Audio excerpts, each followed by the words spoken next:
In the late 1700s and early 1800s, Trevithick was working as a mining engineer in Cornwall, England, where he had the opportunity to experiment with steam engines.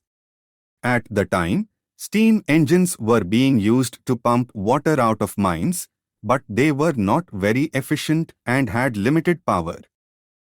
Richard Trevithick realized that by increasing the pressure of the steam used in the engine, he could produce more power and efficiency.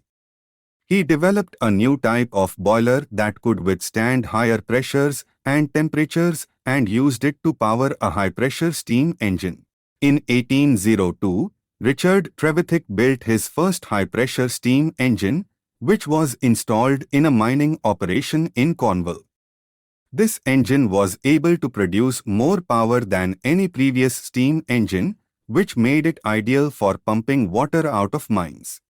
Trevithick continued to develop and refine his high-pressure steam engine, and in 1804, he built a steam-powered locomotive that was the first steam-powered vehicle to run on rails.